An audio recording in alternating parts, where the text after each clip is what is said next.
Okay, mine opened the bottom, but that's fine. Okay, comes with your screws and some nice attachments for drywall, whatnot, if you can't get the studs. And some nice long screws, man. These are ready for some fat cats. And then here are some of the shelves.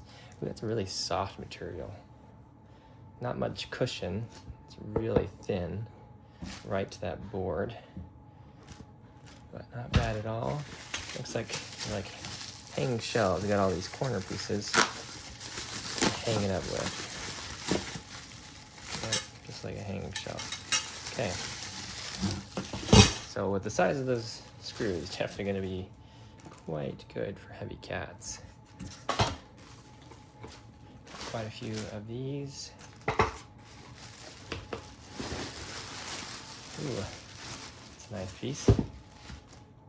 And that's nice and cushioned for them to relax on. You can kind of see that it had some of these had screw holes already made in them for things.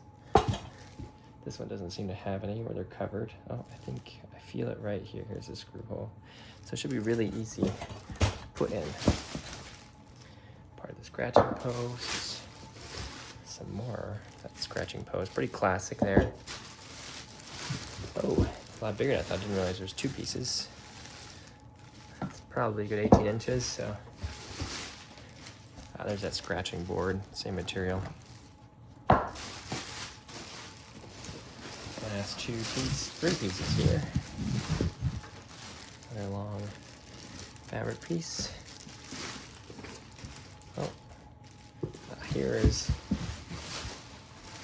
oh, that's, okay, that's interesting. There's the loop here. That one, that's a covered fabric there. That's a big old chunk of piece. And then your instructions. Yeah, it looks fairly easy to put up. Kind of whatever arrangement you want. If your cats are jumpers or not.